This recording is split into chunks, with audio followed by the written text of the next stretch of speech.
Hello students, कैसे हैं आप लोग? आई होप आप लोगों की पढ़ाई अच्छी चल रही होगी। देखिए, आज से हम लोग छत्तीसगढ़ का जो जीएस है वो शुरू कर रहे हैं और आज हम ज्योग्राफी का क्लास कर रहे हैं। तो चलिए आइए शुरू करते हैं। सबसे पहले हम थ्योरी पढ़ेंगे, उसके पश्चात फिर हम एमसीक्यू सॉल्व करेंगे। चलिए शुरू करते हैं। देखिए, ये आपको छत्तीसगढ़ का मैप दिखाई दे रहा होगा, ठीक है। और ये जो पूरा मैप है बेसिकली वो छत्तीसगढ़ प्राकृतिक प्रदेश का है कि छत्तीसगढ़ में जैसे कि जो पहाड़ है वो कहाँ है, मैदान कहाँ पे है, बेसिन कहाँ पे है, जशपुर पाट कहाँ है, इस तरह का है, ठीक है। जैसे देखिए यहाँ पे मैकाल पर्वत श्रेणी है, कोटरी बेसिन यहाँ है, अबूझमाड़ क्षेत्र यहाँ है, ठीक है। तो इस तरह का है। एक बार इसे अच्छे से देख लेते हैं कि कहाँ कहाँ क्या है मैप में। देखिए, सबसे पहले याद रखिएगा कि जो सरगुजा बेसिन है उसकी जो ढाल है वो उत्तर की ओर है। सरगुजा बेसिन का ढाल जो है वो उत्तर की ओर है। और याद रखिएगा पूर्वी बघेलखंड का जो पठार है वो लगभग छत्तीसगढ़ के उत्तर में पड़ता है, ठीक है।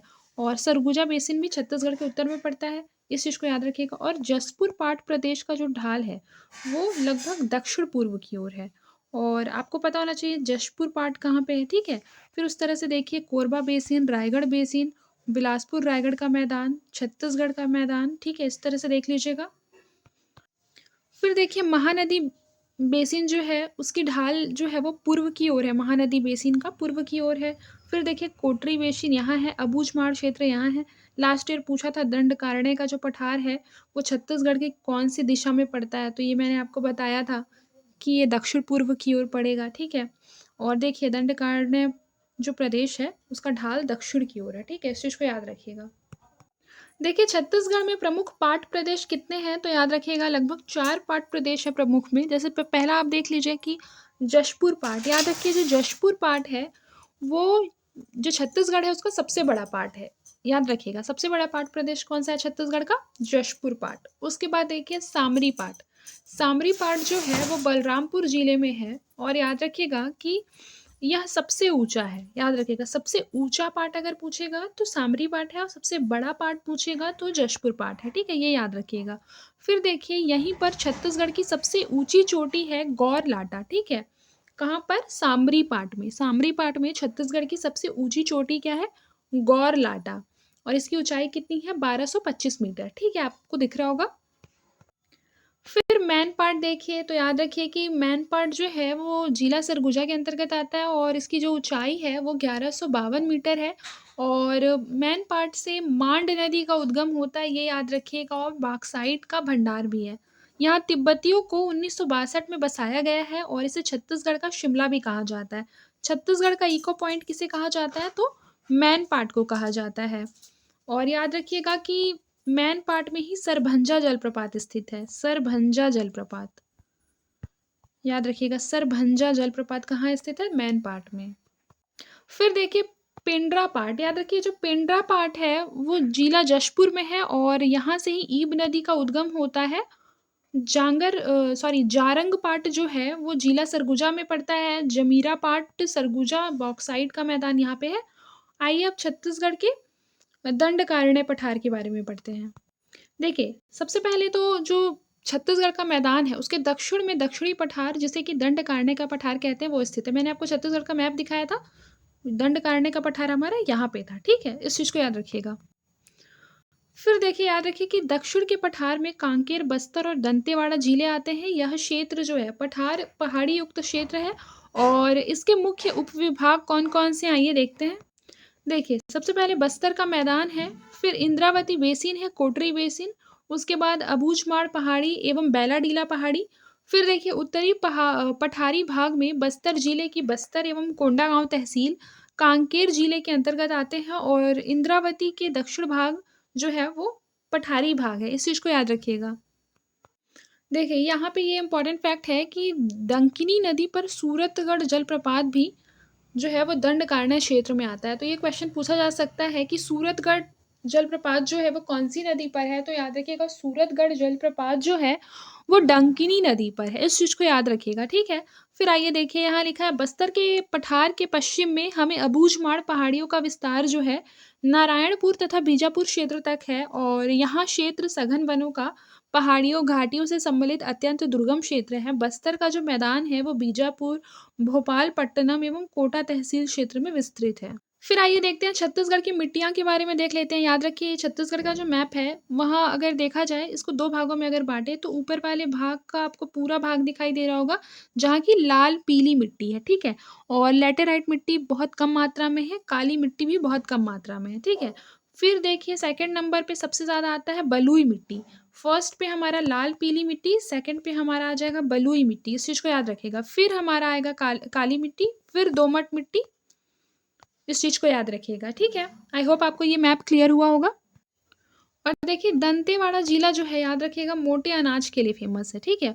और लोहा, एल्यूमीनियम, क्वार्टज़ाइट के अंश जो होते हैं वो इसी मिट्टी में पाए जाते हैं, ठीक है?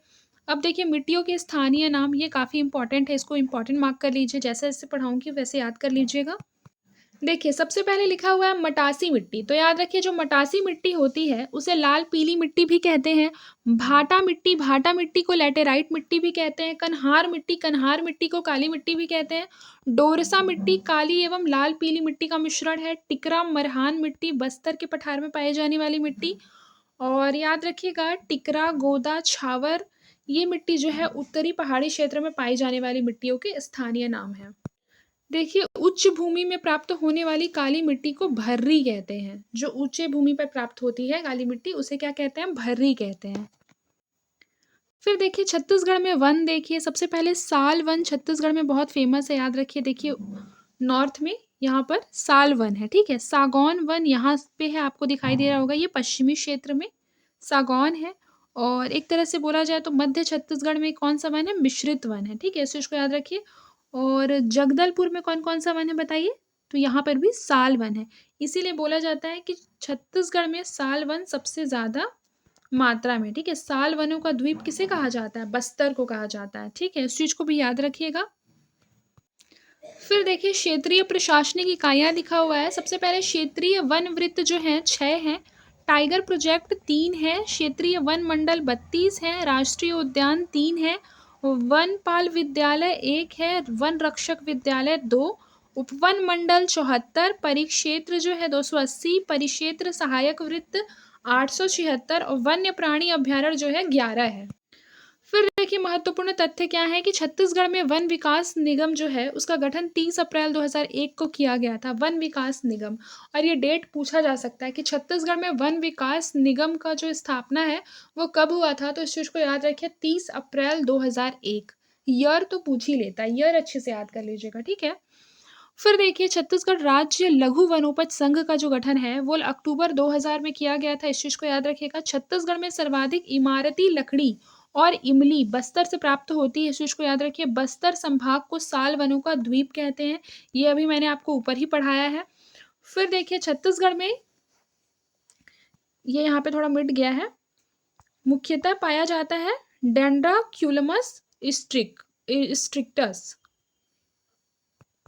फिर देखिए हर्बल वन मंडलों की संख्या कितनी है छत्तीसगढ़ में, तो बिलासपुर है, मरवाही है, कोरिया है, धर्मजयगढ़ है, धमतरी, भानुप्रतापपुर, जगदलपुर है। फिर राष्ट्रीय बांस मिशन देख लेते हैं, तो याद रखिए बांस विपणन केंद्र रायपुर, याद रखिए बांस विपणन केंद्र जो है वो रायपुर में स्थित है, इस चीज़ को याद रखिएगा, ठीक है?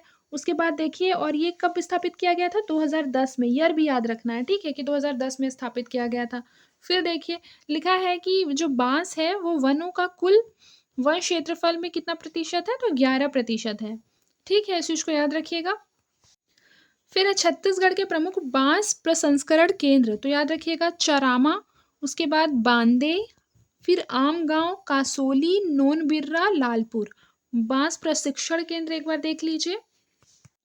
बाँस प्रशिक्षण केंद्र में है कटघोरा, जो कि कोरबा में है, खरसिया रायगढ़, दानीकुंडी, सरगुजा, निमोरा, इस चीज़ को याद रखिएगा। फिर देखिए वन प्रशासन छत्तीसगढ़ के बारे में एक बार देख लीजिए। सबसे पहले लिखा है चीफ कंजर्वेटर ऑफ फॉरेस्ट, ठीक है? फिर है फॉरेस्ट सर्कल, उसके बाद डिवीज़न जिसमें कि डिविज़नल फॉरेस्ट ऑफिसर रहते हैं, उसके बाद सब डिवीज़न ओरर ऑफिसर, उसके बाद देखिए फॉरेस्ट रेंजर, उसके बाद डिप्टी रेंजर, फिर असिस्टेंट रेंज के रहते हैं, फिर फॉरेस्ट गार्ड उसके नीचे रहते हैं, ठीक है? ये जो क्रम है ये कभी-कभी एग्ज़ाम में पूछ लेता है, इसको देख लीजिएगा। फिर देखिए इंद्रावती राष्ट्रीय उद्यान जो है वो कब स्थापित हुआ था, ये क्वेश्चन भी पूछ लेता है। तो याद रखिएगा, जो इंद्रावती राष्ट्रीय उद्यान है ये 1975 में स्थापित हुआ था और जिला बीजापुर में स्थित है। इंद्रावती राष्ट्रीय उद्यान, जिला भी पूछ लेता है कि इंद्रावती राष्ट्रीय उद्यान कौन से जिले में स्थित है। तो इंद्रावती राष्ट्रीय उद्यान कौन से जिले में है, मैंने अभी आपको बताया है, बीजापुर में। ठीक है, आप बार बार पढ़ेंगे तभी आपको याद होगा। देखिए, फिर 1981 में नेशनल पार्क घोषित किया गया था इंद्रावती राष्ट्रीय उद्यान को। फिर छत्तीसगढ़ का प्रथम नेशनल पार्क इंद्रावती राष्ट्रीय उद्यान है, इस चीज़ को याद रखिए। फिर 1983 को प्रोजेक्ट टाइगर में शामिल किया गया था इंद्रावती राष्ट्रीय उद्यान। ठीक है, और राज्य का एकमात्र उस टाइम पे प्रोजेक्ट टाइगर में शामिल किया गया राष्ट्रीय उद्यान था ये इंद्रावती राष्ट्रीय उद्यान।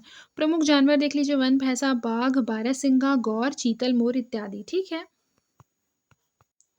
लिखा है इस पार्क के मध्य से इंद्रावती नदी गुजरती है, इसलिए इसका जो नाम है इंद्रावती उद्यान है। ठीक है, फिर देखिए सेकंड है कांगेर घाटी राष्ट्रीय उद्यान। तो याद रखिए, कांगेर घाटी राष्ट्रीय उद्यान की जो स्थापना हुई है वो 1983 में हुई है। ठीक है, इस चीज को याद रखिए। फिर देखिए जीला, जीला कौन से जिले में है कांगेर घाटी राष्ट्रीय उद्यान, तो ये बस्तर में है। इसका कुल क्षेत्रफल जो है 200 वर्ग किलोमीटर है और 1981-82 में नेशनल पार्क घोषित किया गया था इसे, और ये सबसे छोटा नेशनल पार्क है। कांगेर घाटी राष्ट्रीय उद्यान जो है वो सबसे छोटा नेशनल पार्क है। ये क्वेश्चन भी पूछा जा सकता है। ठीक है, कि सबसे छोटा नेशनल पार्क छत्तीसगढ़ का कौन सा है, तो याद रखिएगा कांगेर घाटी राष्ट्रीय उद्यान। उसके बाद देखिए यहाँ से कांगेर नामक नदी बहती है, याद रखिएगा। फिर देखिए गुरु घासीदास नेशनल पार्क जो है वो थर्ड नेशनल नेशनल पार्क है छत्तीसगढ़ का, और ये 2001 में इसका नामकरण किया गया था और ये कोरिया सूरजपुर जिले के अंतर्गत आती है। प्राचीन नाम जो इसका था वो संजय गांधी नेशनल पार्क था, इस चीज़ को याद रखिए। और ये छत्तीसगढ़ का सबसे बड़ा नेशनल पार्क है।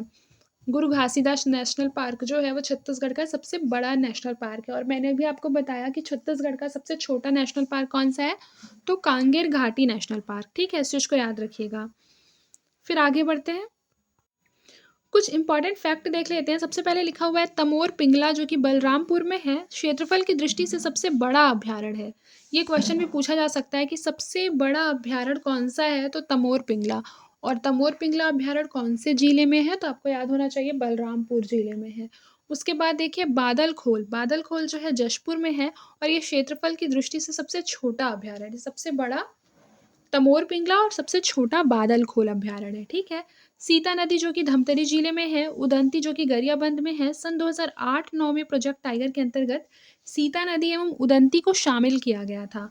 फिर देखिए अचानक मार मुंगेली भी सत्र 2008-9 में प्रोजेक्ट टाइगर में शामिल हुआ था। देखिए सीता नदी जो है धमतरी जिले में वो सबसे पुराना अभ्यारण्य है। ठीक है, याद रखिएगा। देखिए प्रोजेक्ट एलिफेंट कब शुरू हुआ था आपको पता है? देखिए भारत में प्रोजेक्ट एलिफेंट जो है वो 1992 में शुरू हुआ था, 1992, इस चीज़ को याद रखिएगा। देखिए कोरबा जिले के लेमरू क्षेत्र एवं जशपुर बलरामपुर जिलों के बादलखोल तमोर तमोर पिंगला क्षेत्र को भारत सरकार ने प्रोजेक्ट एलिफेंट के लिए मान्यता दी है और राज्य सरकार की सहमति जो है नहीं है। लेकिन वर्तमान में आपको पता होना चाहिए कि जो लेमरू क्षेत्र है वो प्रोजेक्ट एलिफेंट के अंतर्गत शामिल हो गया है, वर्तमान की जो स्थिति है। फिर देखिए नेशनल पार्क अभ्यारण्य और प्रोजेक्ट टाइगर जो है उसके लिए मैप बना हुआ है, एक बार अच्छी तरह से देख लेते हैं। देखिए सबसे पहले गुरु घासीदास नेशनल पार्क जो कि सबसे बड़ा नेशनल पार्क है, मैंने बताया था ना कोरिया और सरगुजा जिले में है। फिर तमोर पिंगला अभ्यारण्य की स्थिति देख लीजिए। ठीक है, बादल खोल अभ्यारण्य देख लीजिए, अचानक मार अभ्यारण्य देख लीजिए। फिर देखिए भोरम देव अभ्यारण्य जो है वो सबसे नया अभ्यारण्य है।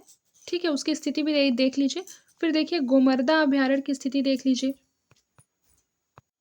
फिर देखिए प्रथम national park plus project tiger के अंतर्गत इंद्रावती को शामिल किया गया है। ठीक है, फिर देखिए कांगेर घाटी नेशनल पार्क, सीता नदी अभ्यारण्य भी प्रोजेक्ट टाइगर के अंतर्गत है और उदंती अभ्यारण्य भी प्रोजेक्ट टाइगर के अंतर्गत शामिल है। ठीक है, फिर है कुटरू नेशनल पार्क। उसके बाद देखिए भैरमगढ़ अभ्यारण्य, पामेड़ अभ्यारण्य यहाँ दक्षिण में स्थित है। ठीक है, इस तरह से ये चीज़ याद रखिएगा। फिर देखिए छत्तीसगढ़ का अपवाह तंत्र एक बार देख लेते हैं। तो याद रखिएगा छत्तीसगढ़ के अपवाह तंत्र में महानदी अपवाह तंत्र सबसे ज़्यादा इंपॉर्टेंट है। ठीक है, इस चीज़ को याद रखिएगा। लेकिन छत्तीसगढ़ की समग्र नदियों को मोटे तौर पर निम्न 4 अपवाह तंत्र के अंतर्गत वर्गीकृत किया जा सकता है। ये चारों को एक बार देख लेते हैं। देखिए, सबसे पहले महानदी अपवाह तंत्र हो जाएगी, फिर गोदावरी अपवाह तंत्र, फिर गंगा अपवाह तंत्र, उसके पश्चात नर्मदा अपवाह तंत्र, ठीक है? लगभग 4 भागों में इसे बाँटा जा सकता है। और याद रखिए नर्मदा प्रवाह प्रणाली को छोड़कर शेष सभी जो है वो बंगाल की खाड़ी में मिलते हैं और छत्तीसगढ़ का लगभग 3/4 भाग जो है वो महानदी अपवाह तंत्र का हिस्सा है, इस चीज़ को याद रखिएगा। मैकाल श्रेणी जो है वो नर्मदा प्रवाह तंत्र और महानदी प्रवाह तंत्र को पृथक करती है। ये स्टेटमेंट बना के पूछा जा सकता है, ठीक है? देखिए, यहाँ पे लिखा है महानदी अपवाह तंत्र के अंतर्गत कितनी नदी आते हैं? गोदावरी अपवाह के मतलब गोदावरी अपवाह तंत्र के अंतर्गत कितनी नदियाँ आती हैं? गंगा अपवाह तंत्र के अंतर्गत कितनी नदियाँ आती हैं? नर्मदा अपवाह तंत्र के अंतर्गत कितनी नदियाँ आती हैं? आइए एक बार पढ़ लेते हैं। देखिए, महानदी अपवाह तंत्र के अंतर्गत महानदी, शिवनाथ, हसदो, मांड, अरपा, खारून, हाफ नदी आती है ईब नदी पे, ठीक है? और गोदावरी अपवाह तंत्र के अंतर्गत इंद्रावती नदी, शबरी, डंकिनी, शंखनी, बाघ नदी, नारंगी, कोटरी नदी, ठीक है? गंगा अपवाह तंत्र के अंतर्गत सोन नदी, रिहंद, कन्हार, महान, घुनघुट्टा नदी, गलफल्ला नदी, सोंढूर नदी। और नर्मदा अपवाह तंत्र के अंतर्गत बंजर नदी, टांडा इत्यादि आते हैं। फिर देखिए छत्तीसगढ़ में नदियों का अपवाह तंत्र एक बार देख लीजिए। सबसे पहले देखिए सोन नदी अपवाह तंत्र, ठीक है? जिसका बहाव उत्तर की ओर है, याद रखिएगा सोन नदी का जो बहाव है वो उत्तर की ओर है, ठीक है? और महानदी का जो बहाव है वो उत्तर पूर्व की ओर है, ठीक है? लगभग इस ओर है, ठीक है? उसके बाद देखिए सोन नदी का जो बहाव है वो दक्षिण पश्चिम की तरफ है, ठीक है? इस चीज़ को याद रखिएगा। इस तरह से आप इस मैप को देख सकते हैं और इस चीज़ को याद रखिएगा कि जो महानदी है वो सिहावा पर्वत धमतरी से निकली हुई है। ये क्वेश्चन भी काफ़ी बार पूछा जाता है, इस चीज़ को याद रखिएगा। फिर देखिए गोदावरी प्रवाह तंत्र किस ओर है? तो दक्षिण की ओर है, इस चीज़ को भी याद रखिएगा। फिर देखिए छत्तीसगढ़ में नदियों के तट पर बसे शहर कौन-कौन से हैं? इस पे भी बहुत क्वेश्चन पूछे जाते हैं, तो आइए देख लेते हैं। सबसे पहले लिखा हुआ है रायपुर, तो याद रखिएगा जो रायपुर है वो खारून नदी के तट पर बसा हुआ है। बिलासपुर अरपा नदी के तट पर बसा हुआ है। कोरबा हसदो नदी के तट पर बसा हुआ है। राजिम महानदी के तट पर बसा हुआ है। जो दुर्ग है वो शिवनाथ नदी के तट पर बसा हुआ है। चांपा हसदो नदी के तट पर बसा हुआ है। रायगढ़ जो है वो केलो नदी के तट पर बसा हुआ है। सिरपुर महानदी के तट पर बसा हुआ है, ठीक है? इस चीज़ को याद रखिएगा। फिर देखिए शिवरी नारायण जो है वो महानदी के तट पर है, याद रखिएगा। दंतेवाड़ा डंकिनी शंकिनी नदी के तट पर है। कांकेर जो है दूध नदी के तट पर है, इस चीज़ को याद रखिएगा। फिर देखिए बारसूर जो है इंद्रावती नदी के तट पर है। फिर देखिए जगदलपुर, जगदलपुर जो है वो भी इंद्रावती नदी के तट पर है। और कोंडागांव जो है वो नारंगी नदी के तट पर है। कोंटा जो है शबरी नदी के तट पर है और सुकमा जो है वो शबरी नदी के तट पर है, ठीक है? ये आपको याद होना चाहिए पूरा अच्छे से, ठीक है? फिर देखिए छत्तीसगढ़ की नदी एक नज़र में देख लिया जाता है। देखिए कहाँ से उद्गम हुआ है पहले वो देखेंगे, उसकी लंबाई, उसकी सहायक नदी कौन-कौन से हैं और प्रवाह जिला कौन-कौन सा है, ठीक है? आपको आई होप कि स्क्रीन पर दिखाई भी दे रहा होगा। सबसे पहले देख लेते हैं महानदी को, ठीक है? तो याद रखिए धमतरी जिले के सिहावा पर्वत से जो निकलती है महानदी, उसकी लंबाई 286 किलोमीटर है और सहायक नदी शिवनाथ, हसदो, पैरी, सूखा, जोंक, मांड, केलो, ईब, बोरई, लात ये सब जो है महानदी की सहायक नदियाँ हैं। फिर शिवनाथ, याद रखिएगा कि शिवनाथ का जो उद्गम है वो पानाबरस पहाड़ी से हुआ है राजनांदगांव से, ठीक है? और 290 किलोमीटर इसकी लंबाई है। फिर हसदो नदी कोरिया जिले के सोनहट से तहसील की कैमूर से निकलती है और मांड जो है वो मैनपाट के पठार से निकलती है। इसे भी अच्छी तरह से याद रखिएगा। इस तरह से एक बार आप सारे को पढ़ लेंगे, ठीक है?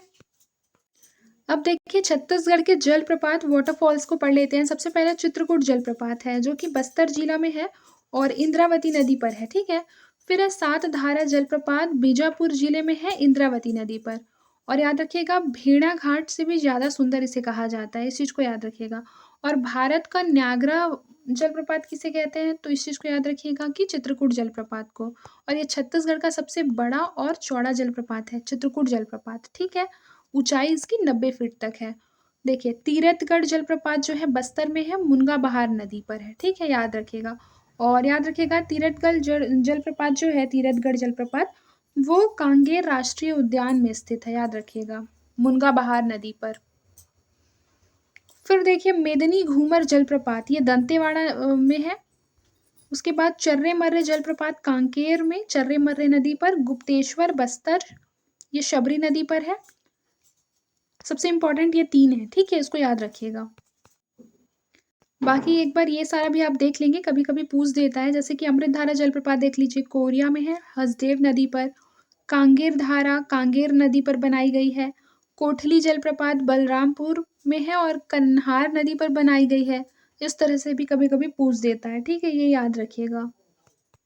फिर देखिए सिंचाई साधनों का सिंचाई परसेंट को 2010-11 के आंकड़ों के अनुसार बताया गया है। सबसे पहले नहरों से, तो याद रखिएगा छत्तीसगढ़ में सबसे ज़्यादा नहरों से सिंचाई होता है, ठीक है? नहरों से लगभग 66% सिंचाई नहरों से होती है।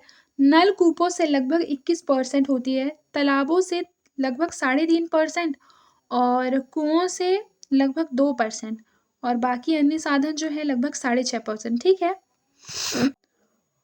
और याद रखिएगा इस चीज़ को कि छत्तीसगढ़ में 2 नहरें सिंचाई के लिए बहुत ज़्यादा यूज़ में आता है, जैसे कि पहला है महानदी नहर और दूसरा है तांदुला नहर। और इस चीज़ को याद रखिएगा कि तालाबों के द्वारा सर्वाधिक सिंचाई जो है वो दंडकारण्य प्रदेश में होती है, इस चीज़ को याद रखिएगा।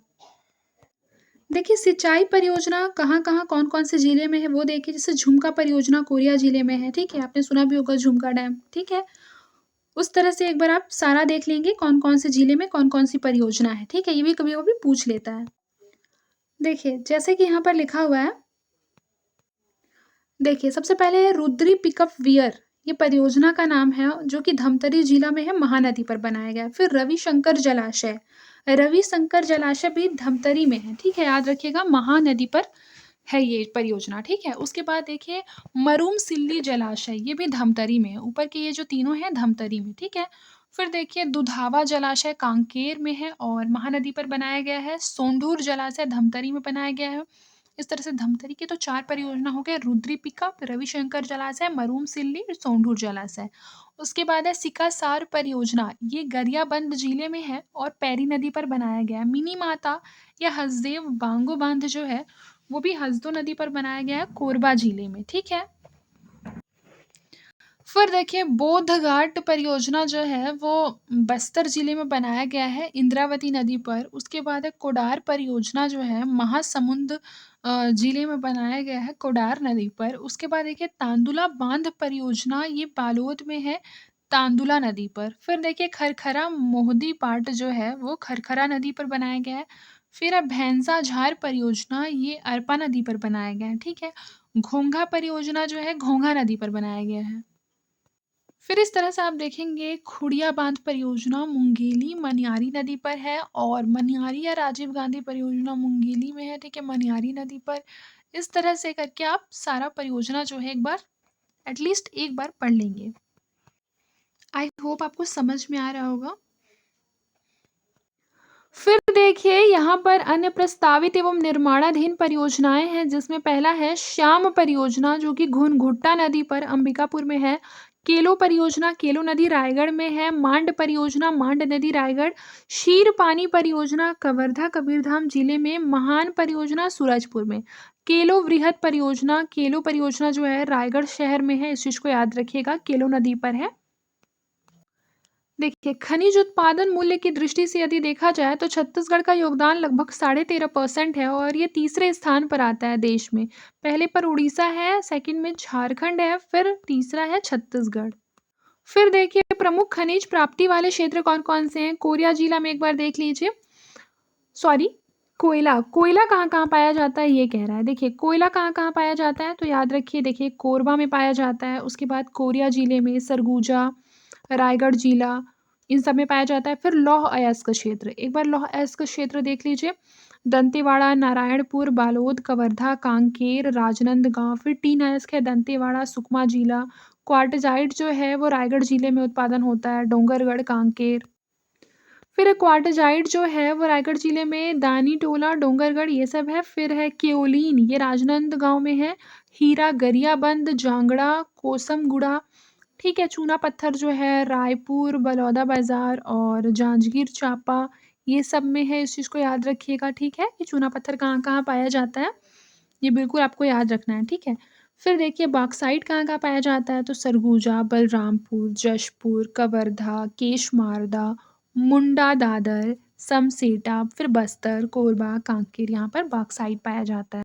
फिर देखिए डोलोमाइट कहाँ-कहाँ, तो बिलासपुर, बस्तर, और ये भी पूछा जा सकता है कि हिर्री माइंस क्षेत्र किसके लिए फेमस है, तो याद रखिएगा डोलोमाइट के लिए फेमस है हिर्री माइंस क्षेत्र।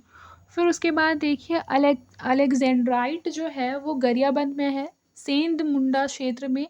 उसके बाद गरियाबंद में गारनेट पाया जाता है, बलौदा बाजार, कांकेर, जशपुर, रायगढ़, ये सब में सोना पाया जाता है।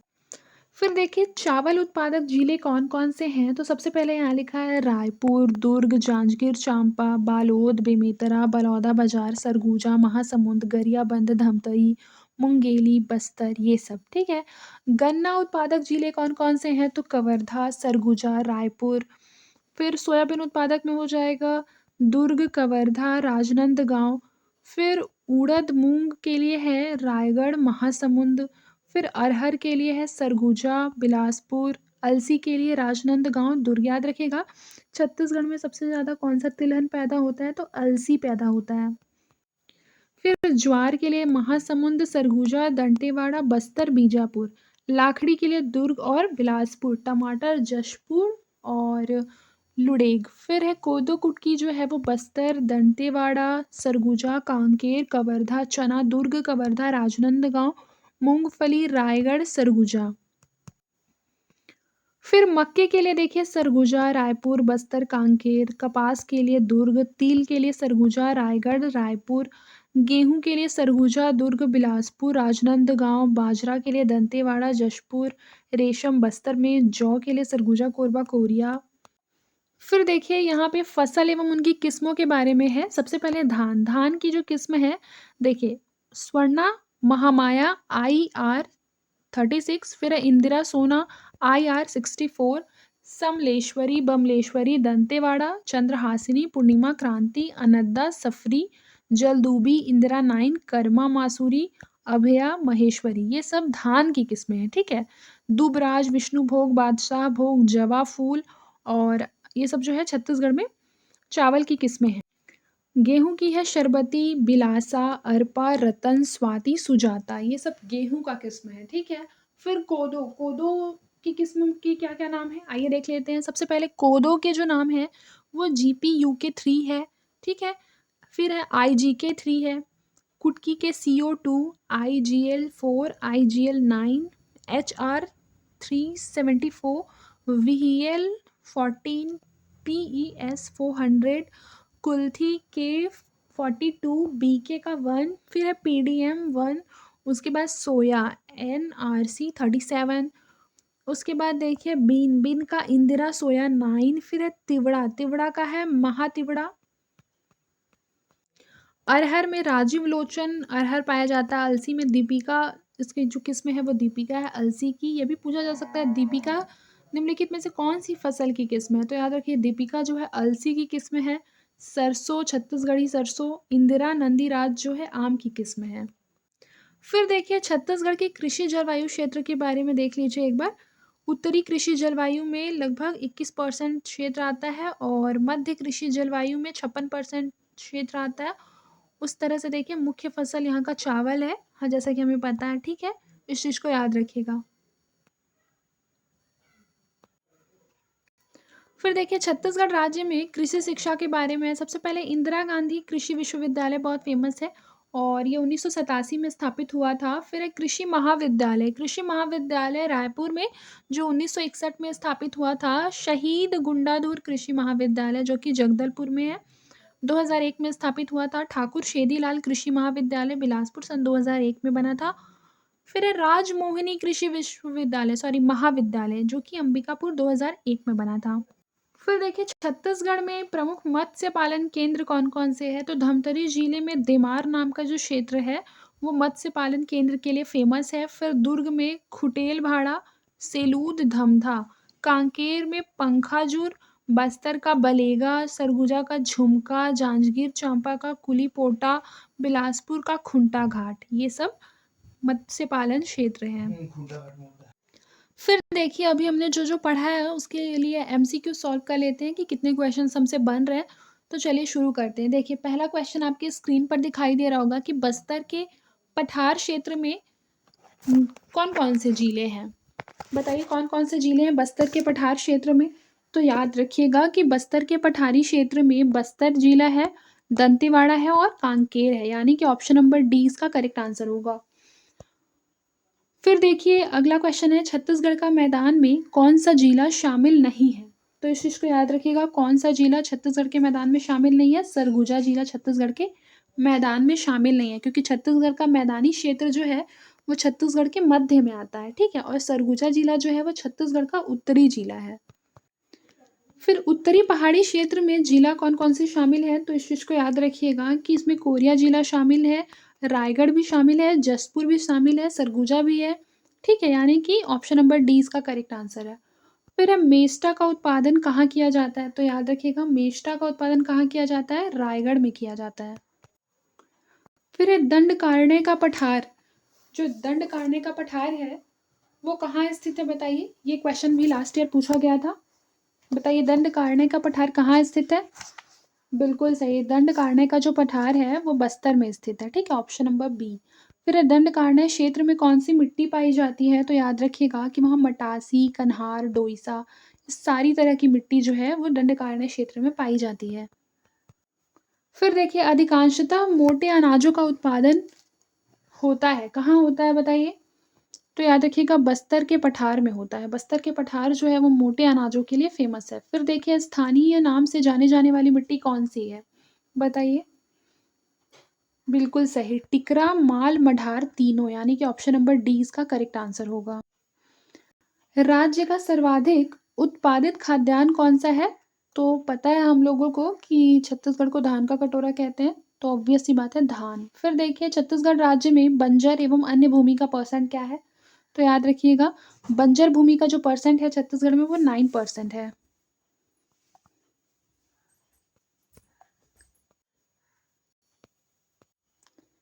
फिर देखिए अगला क्वेश्चन क्या है कि छत्तीसगढ़ की प्रमुख फसल कौन सी है। बताइए छत्तीसगढ़ की प्रमुख फसल कौन सी है। तो मैंने आपको पहले ही बताया धान, यानी कि ऑप्शन नंबर ए।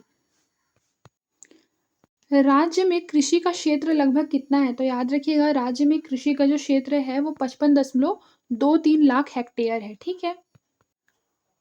धान का कटोरा जो है वो किस राज्य को कहा जाता है। तो याद रखिएगा धान का कटोरा किस राज्य को कहा जाता है, छत्तीसगढ़ को। फिर है राज्य की कितनी प्रतिशत जनसंख्या कृषि कार्यों में संलग्न है। तो इस चीज को याद रखिएगा, ऑप्शन नंबर सी 80%। छत्तीसगढ़ राज्य में सोयाबीन फसल का प्रमुख उत्पादक जिला कौन सा है। तो इस चीज को याद रखिएगा, option number A Rajnandgaon. Chhattisgarh राज्य में वनौषधि पौधे की खेती प्रमुख रूप से कहाँ की जा रही है। तो उसका जो करेक्ट आंसर हो जाएगा बस्तर। छत्तीसगढ़ में मक्का का सर्वाधिक उत्पादक क्षेत्र जो है वो कौन सा है, बताइए। बिल्कुल सही, सरगुजा। छत्तीसगढ़ की टमाटर राजधानी किसे कहते हैं। तो याद रखिएगा छत्तीसगढ़ की जो टमाटर राजधानी है वो है लुड़ेग। उसके बाद देखिए राज्य में आरक्षित वनों का क्षेत्रफल लगभग कितना है। तो ये हो जाएगा 25,782 वर्ग किलोमीटर, ऑप्शन नंबर बी। फिर राज्य में संरक्षित वन कितने प्रतिशत भाग पर है। तो इस चीज को याद रखिएगा, ऑप्शन नंबर बी 40% भाग पर संरक्षित वन है। फिर देखिए अवर्गीकृत वनों का परसेंट जो है वो छत्तीसगढ़ में कितना है। तो याद रखिएगा वो अवर्गीकृत वन जो है वो 16.65% है। फिर है राज्य को कितने वन वृत्तों में विभाजित किया गया है। तो इस चीज को याद रखिएगा कि राज्य जो है छत्तीसगढ़ उसको कितने वनों में विभाजित किया गया है। तो 6 प्रकार के वन वृत्तों में विभाजित किया गया है।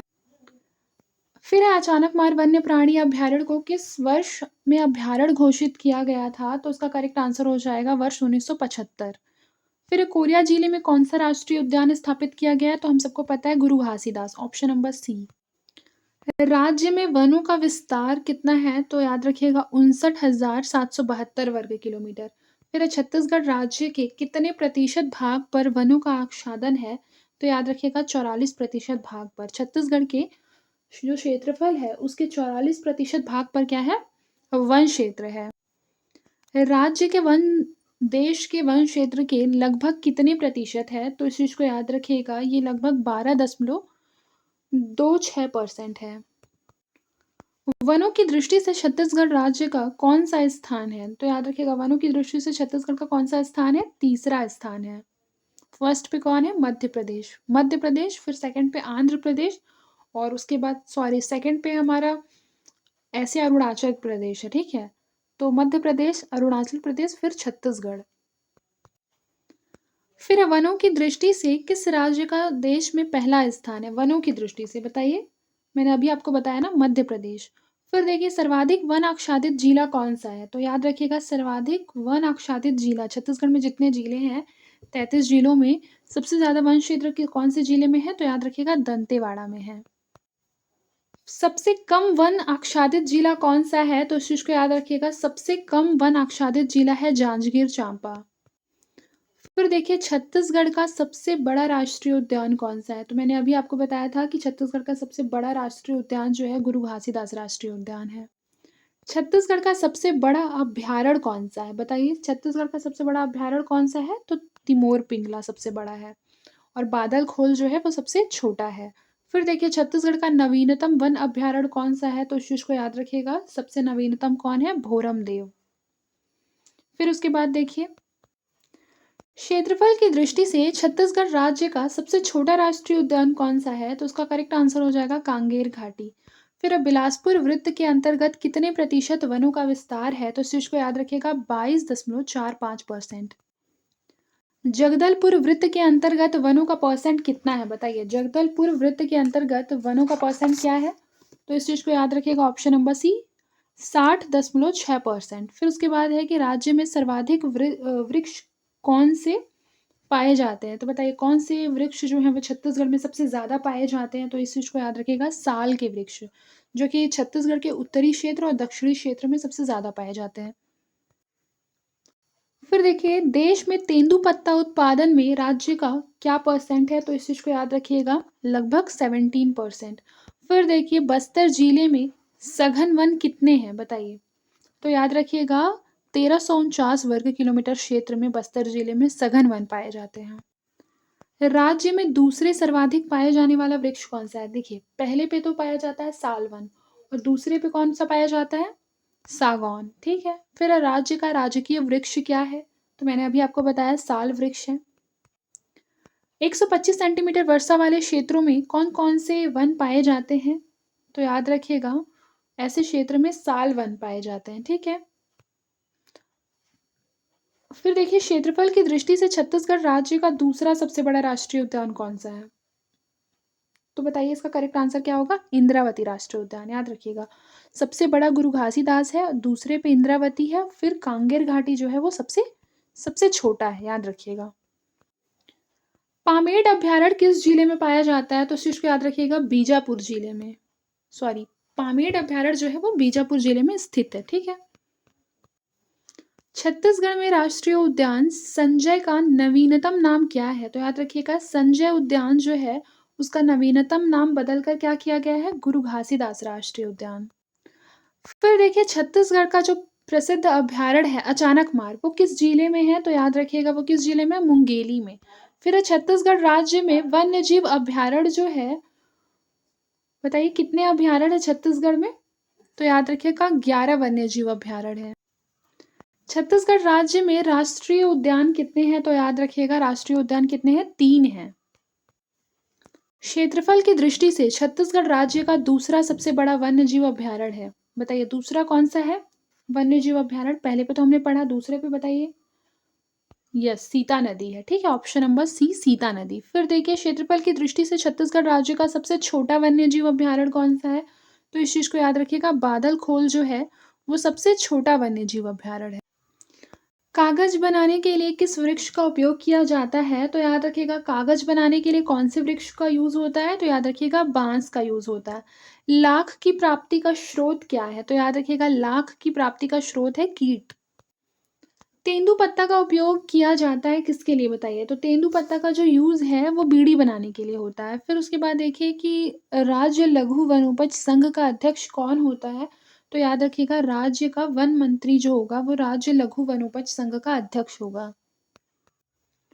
छत्तीसगढ़ राज्य लघु वनोपज संघ के अंतर्गत कितनी सहकारी यूनियनों का गठन किया गया है? तो इस चीज को याद रखिएगा 881।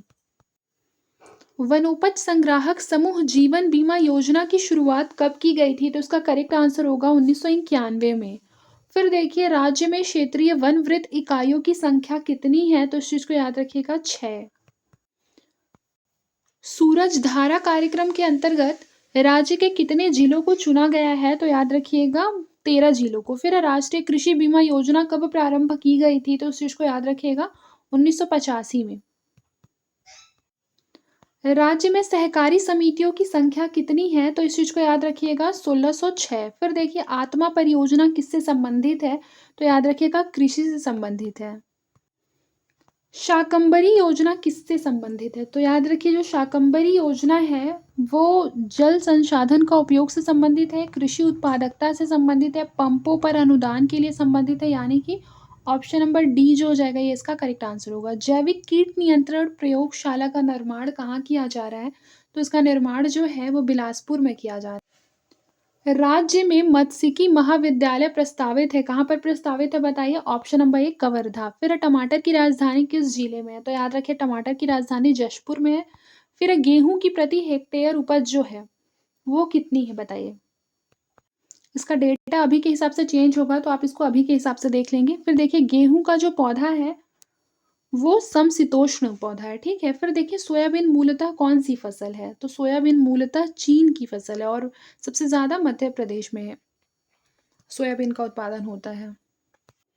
सोयाबीन की फसल के लिए कौन सी मिट्टी यूजफुल होती है? तो याद रखिएगा कन्हार मिट्टी यानी कि काली मिट्टी। फिर देखिए हमारा अगला क्वेश्चन क्या है कि मूंगफली किस तरह की फसल है? तो याद रखिए जो मूंगफली है वो खरीफ की फसल है। फिर कोदो कुट की फसल क्या है?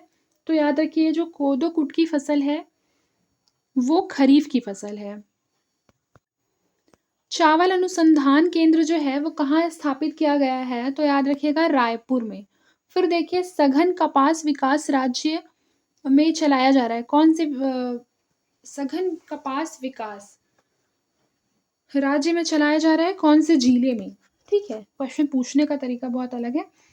तो कौन से जिले में चलाया जा रहा है? तो याद रखिएगा बस्तर में भी, दंतेवाड़ा और कांकेर, यानी कि तीनों, ऑप्शन नंबर डी। गन्ने की खेती कितने हेक्टेयर क्षेत्र में की जाती है छत्तीसगढ़ में? तो याद रखिए गन्ने की जो खेती है वो छत्तीसगढ़ में कितने हेक्टेयर में की जाती है? 2000 हेक्टेयर में। फिर देखिए राज्य में क्षेत्रीय वन मंडल कितने हैं बताइए? बिल्कुल सही, 32 है। इंदिरा प्रियदर्शनी वृक्ष मित्र राष्ट्रीय पुरस्कार किस क्षेत्र में दिया जाता है? तो उसका करेक्ट आंसर हो जाएगा वानिकी। फिर छत्तीसगढ़ में वन विकास निगम की स्थापना कब की गई थी? तो इसका करेक्ट आंसर हो जाएगा 2001 में। लाख का कीट पलता है, बताइए कहाँ पलता है लाख का कीट? तो इस चीज को याद रखिएगा पलाश, कुसुम और अर्गह तीनों में, ऑप्शन नंबर डी। नई पशु जनगणना के अनुसार राज्य में पशुओं की संख्या कितनी है? ये वर्तमान में बढ़ गया होगा, उस टाइम पे ये था, ठीक है। अभी आप देख लीजिएगा। पशु चिकित्सा एवं पशुपालन महाविद्यालय किस जिले में है? तो इस चीज को याद रखिएगा ये दुर्ग जिले में है। फिर है दुग्ध प्रौद्योगिकी महाविद्यालय कहाँ स्थापित किया गया है? तो याद रखिएगा ये रायपुर में स्थापित किया गया है। नई पशु संगणना जो है वो कब की गई थी बताइए? कब की गई थी? तो उसका करेक्ट आंसर हो जाएगा 2012 में। राज्य में पशु औषधालयों की संख्या कितनी है? तो याद रखिएगा 755। फिर है सागौन वन राज्य के किस भाग में पाए जाते हैं? तो उसका जो करेक्ट आंसर होगा ये होगा दक्षिणी भाग में। साल वनों का द्वीप किसे कहा जाता है? तो याद रखिए जो साल वनों का द्वीप है वो बस्तर को कहा जाता है। राज्य में मिश्रित वनों का परसेंट कितना है? तो याद रखिएगा जो राज्य है उसमें मिश्रित वनों का परसेंट जो है वो 43.5% है, ठीक है, ऑप्शन नंबर डी।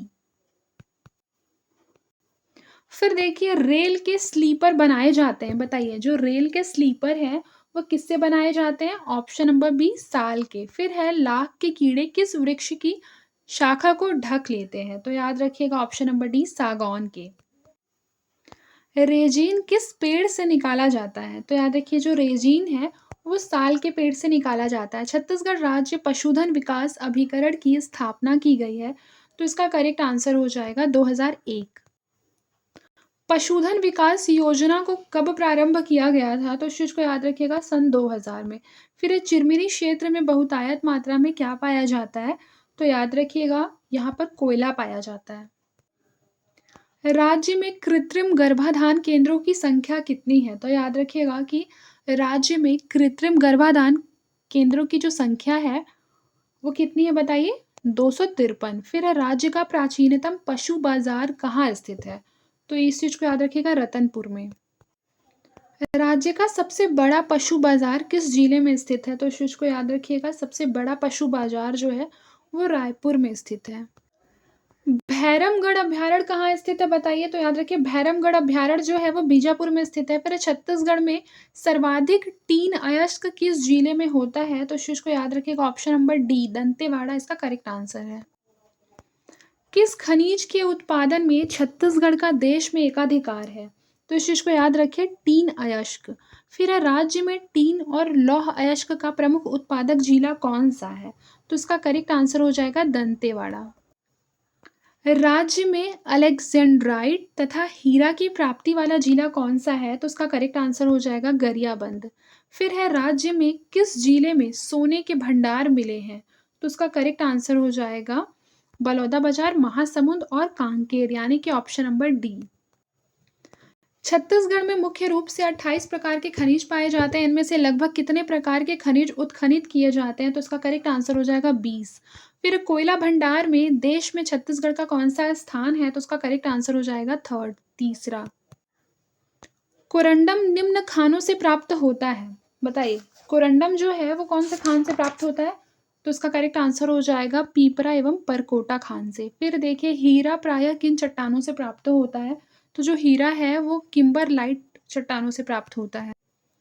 डोलोमाइट किस जिले में सर्वाधिक पाया जाता है? तो याद रखिए जो डोलोमाइट है वो कौन से जिले में सबसे ज़्यादा पाया जाता है? बिलासपुर जिले में। फिर देखिए डोलोमाइट का संगठन जो है मुख्यतः किस धातु से है? तो इस चीज़ को याद रखिए ये मैग्नीशियम। छत्तीसगढ़ में धारवाड़ क्रम की चट्टानों का महत्व किस अयस्क के लिए है? बताइए कौन से अयस्क के लिए है? तो उसका करेक्ट आंसर हो जाएगा लौह अयस्क के लिए। फिर है चूने का जो पत्थर होता है वो किससे प्राप्त होता है? तो याद रखिएगा सबसे ज्यादा रायपुर से। छत्तीसगढ़ में चूने का पत्थर का विस्तृत क्षेत्र कौन से युग का है? तो याद रखिएगा कडप्पा युग का। फिर है लौह अयस्क की विश्व प्रसिद्ध खदान छत्तीसगढ़ में कहाँ स्थित है? तो याद रखिएगा बैलाडीला। बैलाडीला का लौह अयस्क क्षेत्र जो है वो किस देश को निर्यात किया जाता है? सॉरी, बैलाडीला का लौह अयस्क जो है वो कौन सी कंट्री को निर्यात किया जाता है? तो उसका करेक्ट आंसर हो जाएगा जापान को। बस्तर का लौह अयस्क मुख्यतः किस प्रकार का है? तो इस चीज को याद रखिएगा किस प्रकार का है मुख्यतः? हेमेटाइट प्रकार का। फिर निम्न लौह अयस्क में लोहा की जो प्रतिशत मात्रा है वो सबसे अधिक होता है? तो याद रखिएगा मैग्नेटाइट। बैलाडीला का लौह अयस्क जो है निम्न में से किस बंदरगाह के द्वारा निर्यात किया जाता है? तो उसका करेक्ट आंसर हो जाएगा ऑप्शन नंबर बी विशाखापट्टनम। फिर है खनिज उत्पादन मूल्य की दृष्टि से छत्तीसगढ़ का देश में कौन सा स्थान है? तो इस चीज को याद रखिएगा फोर्थ स्थान है, ठीक है, ऑप्शन नंबर डी। कोरबा तथा मैनपाट के बॉक्साइट खनन का कार्य करती है, तो याद रखिए इसका करेक्ट आंसर हो जाएगा बालको। चावल अनुसंधान केंद्र कहाँ स्थापित है? बताइए चावल अनुसंधान केंद्र कहाँ स्थापित है? तो लाभांडी रायपुर में। फिर है छत्तीसगढ़ की धान के बाद दूसरी सबसे ज्यादा क्षेत्र में बोए जाने वाली अनाज की फसल कौन सी है? तो याद रखिएगा कोदो कुटकी। पहले नंबर पे धान, उसके बाद कोदो कुटकी। छत्तीसगढ़ में सर्वाधिक उत्पादन वाली दलहन की फसल कौन सी है? तो इस चीज को याद रखिएगा चना। उसके बाद है कि छत्तीसगढ़ में कृषि जलवायु प्रदेश कौन सा है बताइए? तो उसका करेक्ट आंसर हो जाएगा उत्तरी पहाड़ी प्रदेश, छत्तीसगढ़ का मैदान और बस्तर का पठार यानी कि ऑप्शन नंबर डी इसका करेक्ट आंसर होगा। महामाया स्वर्णा आदि किसकी किस्में हैं? बताइए महामाया स्वर्णा आदि किसकी किस्में हैं? तो बिल्कुल करेक्ट, इसका धान हो जाएगा। फिर 2011 का सर्वाधिक गेहूं उत्पादक जिला कौन सा है? तो इसका करेक्ट आंसर हो जाएगा दुर्ग। गन्ना का सर्वाधिक उत्पादन जो है वो किस जिले में होता है? तो उसका करेक्ट आंसर हो जाएगा कवर्धा। फिर निम्नलिखित में से कौन सर्वाधिक सिंचित जिला है? तो उसका करेक्ट आंसर हो जाएगा धमतरी। देश की सर्वाधिक धान की किस्में कहाँ पाई जाती है? तो उसका करेक्ट आंसर हमारा हो जाएगा ऑप्शन नंबर सी छत्तीसगढ़। फिर है पेद्दा, बेवार, दहिया। ये क्या है? किसके टाइप है बताइए? तो पेद्दा, बेवार और दहिया जो है स्थानांतरित कृषि के स्थानीय नाम है। फिर देखिए धान का कटोरा जो है वो किस राज्य को कहा जाता है? तो याद रखिएगा छत्तीसगढ़ को। फिर देखिए अगला क्वेश्चन है कि छत्तीसगढ़ की प्रमुख फसल कौन-सी है? तो याद रखिएगा छत्तीसगढ़ की जो प्रमुख फसल है वो धान है। फिर सरगुजा की जीवन रेखा कौन-सी नदी कहलाती है? तो याद रखिएगा कि सरगुजा की जो जीवन रेखा है वो हसदो नदी कहलाती है। जो कि ऑप्शन में नहीं है, यानी कि ऑप्शन नंबर ई इसका करेक्ट आंसर होगा। वीर नारायण सिंह परियोजना कौन-सी नदी पर है? तो ये कोडार नदी पर है। हीराकुंड बांध किस नदी पर बनाया गया है? तो याद रखिएगा हीराकुंड बांध जो है वो महानदी पर है। चित्रकूट बांध किस नदी पर है? तो उसका करेक्ट आंसर हो जाएगा कि जो चित्रकूट बांध है वो इंद्रावती नदी पर है। परियोजना तथा लाभान्वित जिले से संबंधित गलत जोड़ा बताइए। देखिए सबसे पहले सरोदा बस्तर, ठीक है। फिर रुद्री पिकअप वेयर का निर्माण कब हुआ था? कौन से सन में? तो उसका करेक्ट आंसर हो जाएगा सन 1915 में। राजीव गांधी परियोजना के तहत मनियारी नदी पर कहाँ बांध बनाया गया है? तो उसका करेक्ट आंसर हो जाएगा खुड़िया। फिर प्रसिद्ध रुद्री बांध कहाँ स्थित है? तो उसका करेक्ट आंसर हो जाएगा धमतरी। महानदी का उद्गम स्थल क्या है? बताइए महानदी कहाँ से निकलती है? तो मैंने आपको पहले बताया था धमतरी में सिहावा पर्वत से निकलती है। फिर देखिए अगला क्वेश्चन क्या है? शिवनाथ नदी का उद्गम स्थल क्या है? तो याद रखिए शिवनाथ नदी जो है पाना बरस की पहाड़ी से निकलती है। कोरबा किस नदी के किनारे बसा हुआ है? तो याद रखिए जो कोरबा है कौन सी नदी के किनारे बसा हुआ है? हसदो नदी के किनारे बसा हुआ है। ईब नदी का उद्गम स्थल क्या है? तो याद रखिए ईब नदी का उद्गम स्थल है खुर्जा पहाड़ी पंडरापाट। उसके बाद निम्नांकित में से किस नदी का उद्गम स्थल छत्तीसगढ़ में नहीं है? तो याद रखिएगा इंद्रावती का जो उद्गम स्थल है वो छत्तीसगढ़ में नहीं है। छत्तीसगढ़ की गंगा किसे कहा जाता है? तो इस चीज को याद रखिएगा छत्तीसगढ़ की गंगा किसे कहा जाता है बताइए? महानदी को। फिर देखिए छत्तीसगढ़ की जीवन रेखा किसे कहते हैं? तो ये भी महानदी को। बस्तर की जीवन रेखा कौन सी नदी को कहते हैं? तो याद रखिएगा इंद्रावती को। बताइए खूंटा घाट बांध कौन सी नदी पर है? बताइए बताइए कौन सी नदी पर है खूंटा घाट? तो याद रखिएगा खारंग नदी पर है। खारंग नदी पर बनाया गया है खूंटा बांध। मिनी माता बांगो बहुउद्देशीय परियोजना किस नदी पर है? तो उसका करेक्ट आंसर हमारा हो जाएगा ऑप्शन नंबर ए हसदो नदी पर। फिर देखिए रविशंकर सागर परियोजना किस नदी पर स्थित है? तो उसका करेक्ट आंसर हो जाएगा ऑप्शन नंबर बी महानदी पर। फिर है बोध घाट परियोजना कौन सी नदी पर प्रस्तावित है? तो याद रखिएगा इंद्रावती नदी पर। फिर दुधावा जलाशय कौन सी नदी पर स्थित है? तो इसका करेक्ट आंसर हो जाएगा महानदी पर। कोडार जलाशय कौन से जिले में है? तो याद रखिएगा महासमुंद जिले में है। फिर बोध घाट जल विद्युत परियोजना कौन से जिले में है? तो याद रखिएगा बस्तर जिले में। रायपुर कौन सी नदी के तट पर बसा हुआ है? तो इस चीज को याद रखिएगा रायपुर कौन सी नदी के तट पर बसा हुआ है? मैंने आपको पहले ही बताया है ये वाला, तो इसलिए आप मुझे कमेंट बॉक्स में बताइए कि रायपुर कौन सी नदी के तट पर बसा हुआ है। फिर देखिए हसदो कौन सी नदी के तट पर बसा हुआ है बताइए? ये भी आप मुझे कमेंट बॉक्स में बताएंगे, ये सब मैंने आपको अभी पढ़ाया है। फिर देखिए शिवनाथ के किनारे बसा शहर कौन सा है? तो याद रखिएगा शिवनाथ के किनारे दुर्ग शहर बसा हुआ है। फिर बिलासपुर नगर के मध्य में कौन सी नदी गुजरती है? तो उसका करेक्ट आंसर हो जाएगा अरपा नदी। छत्तीसगढ़ की सिंचित भूमि कितने परसेंट भाग में है? तो याद रखिएगा ये 27% भाग में। निम्नलिखित में से छत्तीसगढ़ के किस जिले में सिंचाई का परसेंट जो है वो सबसे ज्यादा है? तो उसका करेक्ट आंसर हो जाएगा धमतरी। राज्य में सिंचाई का सर्वप्रमुख साधन कौन सा है? तो उसका करेक्ट आंसर हो जाएगा नहरें। फिर छत्तीसगढ़ का सबसे कम सिंचित जिला कौन सा है? तो याद रखिएगा छत्तीसगढ़ का सबसे कम सिंचित जिला जो है वो बस्तर है। छत्तीसगढ़ में सिंचाई की सबसे बड़ी परियोजना कौन सी है बताइए? तो उसका करेक्ट आंसर हो जाएगा महानदी परियोजना। फिर एक खरखरा जलाशय किस जिले में स्थित है? तो याद रखिए जो खरखरा जलाशय है वो कौन से जिले में है? दुर्ग में। 1980 में निर्मित महानदी परियोजना समूह का मुख्य बांध कौन-सा है? तो उसका करेक्ट आंसर हो जाएगा रविशंकर सागर जलाशय। एशिया का प्रथम साइफन बांध कौन-सा है? तो उसका करेक्ट आंसर हो जाएगा मरुमसिल्ली जलाशय। फिर हम माडमसिल्ली जलाशय कौन-सी नदी पर है? तो याद रखिएगा महानदी पर। फिर हमारा अगला क्वेश्चन है कि जो यह बांध है प्रदेश का सर्वाधिक ऊंचा बांध है। बताइए कौन सा बांध है जो सबसे ऊंचा बांध है? तो उसका करेक्ट आंसर हो जाएगा ऑप्शन नंबर ए बांगो बांध। फिर है दंडकारण्य किस नदी बेसिन का भाग है? तो इस चीज को याद रखिएगा दंडकारण्य जो है कौन सी नदी बेसिन का भाग है? बताइए। तो उसका करेक्ट आंसर हो जाएगा गोदावरी नदी का भाग है। फिर देखिए कि इसमें से कौन सा करेक्टली मैच्ड नहीं है। तो याद रखिएगा कि इसमें से कौन सा करेक्टली मैच नहीं है, बताइए। तो option number D Raigarh Arpa correctly match नहीं है। फिर देखिए छत्तीसगढ़ राज्य व उड़ीसा के मध्य जल बंटवारे को लेकर किस नदी पर विवाद चल रहा है? तो याद रखिएगा इंद्रावती नदी पर विवाद चल रहा है। सिहावा नगरी धमतरी से उद्गम होता है महानदी का। उसके बाद है कैमूर पहाड़ी में कौन सी नदी का उद्गम स्थल है? बताइए कैमूर पहाड़ी से कौन सी नदी निकलती है? तो उसका करेक्ट आंसर हो जाएगा हसदो नदी। फिर देखिए कौन सी एक महानदी की उत्तरी सहायक नदी नहीं है? तो उसका करेक्ट आंसर हमारा हो जाएगा ऑप्शन नंबर ए शिवनाथ नदी। महानदी की प्रमुख सहायक नदी कौन सी है? बताइए महानदी की प्रमुख सहायक नदी कौन सी है? तो यह है शिवनाथ एवं हसदो। कुल सिंचित भूमि क्षेत्र में नहरों द्वारा सिंचाई की जाती है कितने %? बताइए। इसका करेक्ट आंसर हो जाएगा 72.50%। महानदी का सतयुग में क्या नाम था? तो याद रखिएगा महानदी का जो सतयुग में नाम था वो था नीलोत्पला, ऑप्शन नंबर ए। फिर निम्न में से कौन सी नदी का प्रवाह दक्षिण से उत्तर की ओर होकर पूर्व की ओर होता है? तो याद रखिएगा ये कौन सी नदी है? महानदी।